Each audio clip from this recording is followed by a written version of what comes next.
Whenever someone asks you, how are you doing? What do you say? These days, I have more people saying that their expenses continue to grow while their way of living deteriorates. And to think that we were told that inflation was transitory. But how come this transition's taken so freaking long? Inflation has gotten so bad that people are taking some of the worst deals imaginable. Now, just picture this. How much would you pay for a 1998 Ford Escort? A car that's seen the end of the 90s all the way to the 2000s. Go ahead and comment your guesses down below because you are not going to believe what someone has agreed to finance on that thing. The worst part is that the car debt continues to spike here in our country, and people are paying more and more on vehicles than it's worth. Layoffs are also pushing more people to have the same cars repossessed, and with new consumer confidence slipping again, it's pretty safe to say that more households are wary of the direction of our economy. And speaking of wary, Pfizer just admitted that they have now stopped clinical trials regarding C-19 vaccine safety on pregnant women. And by the way, they stopped it early. Wait, what? This is actually crazy. Now, while I agree that, we're free to take medicine as we see fit, aren't pharmaceutical companies supposed to ensure that trials are done so that we can be certain of its safety? Do you guys agree with that? We've got a lot to talk about today, but before I begin, please take a second, hit the like button for the video. It really helps out with the YouTube algorithm, and I always appreciate the love. And if you're in need of your daily dose of the truth when it comes to global happenings, conflicts, the state of our economy, Social Security, SSI, SSDI, the housing market, the stock market,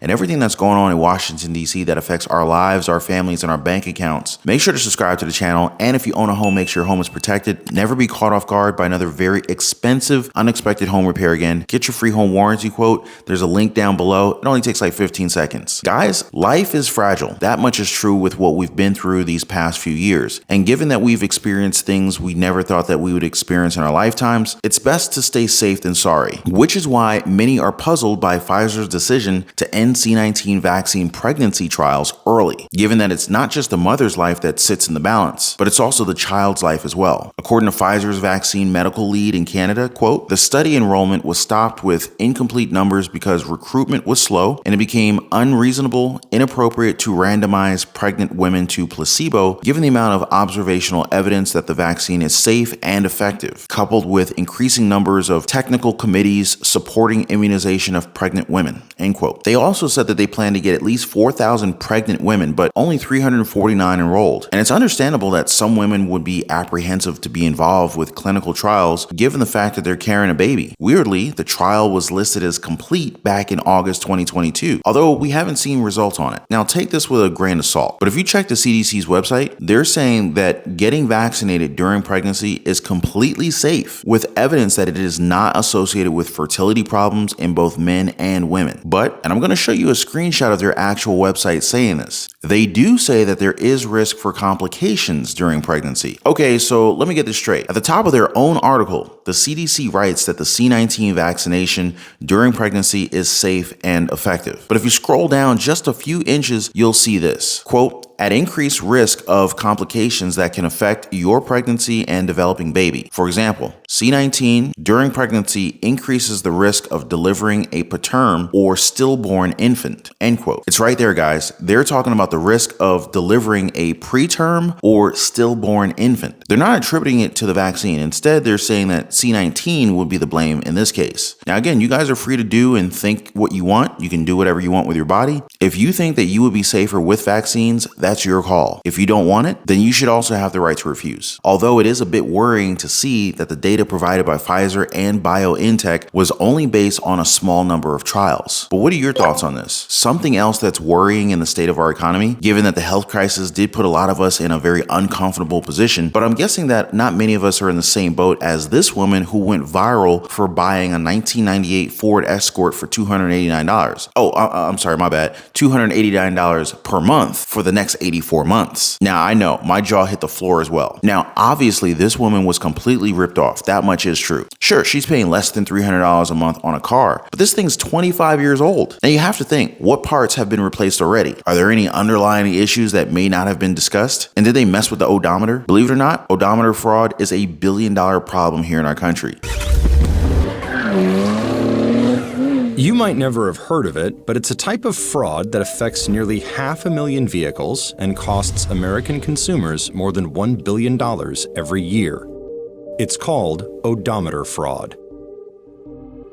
Fraudsters looking to boost profits on the sale of a vehicle roll back the numbers on an odometer, duping buyers into thinking the car has fewer miles on it than it does. American buyers lose an average of $4,000 a year to fraudsters, and most don't even know they have been hit.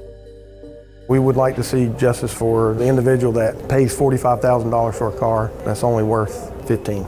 Average used vehicle prices rose from about $20,000 in December 2019 to about $27,000 in December 2022. Supply chain disruptions and shortages in new vehicle inventory have pushed more customers to the used market, which in turn is pushing up prices. That's also making used vehicles more scarce. I can't tell you for sure, but I suspect with the recent surge in used car prices that it's becoming more enticing tactic for scammers. Anyone can be a victim.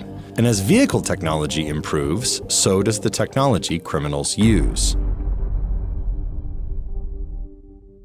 And given that this thing is a quarter of a century old, it's pretty safe to say that it's probably built up a little bit of mileage. Car debt is also building in our country. And just like what happened with this Ford Escort, many Americans are owing more than their cars are worth. I mean, just think of interest rates on cars. They're at almost 7%? Just a year earlier, they were at 4.3%. And were you guys aware that about 2 out of 13 people are making monthly payments on their cars of $1,000 or more? Or more. Can you imagine paying over $1,000 a month for a car payment? I mean, just think about that for a second. When the economy is clearly down and consumers are struggling, some have to pay more than $1,000 a month for a freaking car. Now, I don't know if it's just a status symbol, but I just can't imagine spending $1,000 a month for basic transportation. What if you lost your job? We've already been warned of layoffs. How are these people going to be able to pay for these cars? Repossessions are now hitting all-time highs. And given that not every area in our country has reliable commute systems, how are these people going to get to work? Inflation has really dug into our lives. I mean, just look at those on Social Security, SSI, SSDI, fixed income. I mean, their standard of living has been crushed. Now, I see the comments, guys. I may not always respond to all of them, but I do see what you're saying, and to be honest, it crushes me as well. And now we're seeing data that more than half of the country is living paycheck to paycheck. Consumers are being forced to cut back on expenses, and now we're at a situation where we just accept that inflation is here to stay. The same data also shows that to make ends meet, more households are relying and basically just kind of leaning on their credit cards. It is also why I'm not surprised that for the second straight month, consumer confidence has slipped. Households are now pulling back on their spending, and this is going to lead to a domino effect as our country also leans on the same consumers to keep the economy going. We are headed for some truly dark times, and to say that we're facing a recession would be the best case scenario. It's sad to say, I know. But what do you guys think of all this? And how are you preparing yourselves and your families for what's coming? Now, if you ask me, there are many ways to prepare. Although,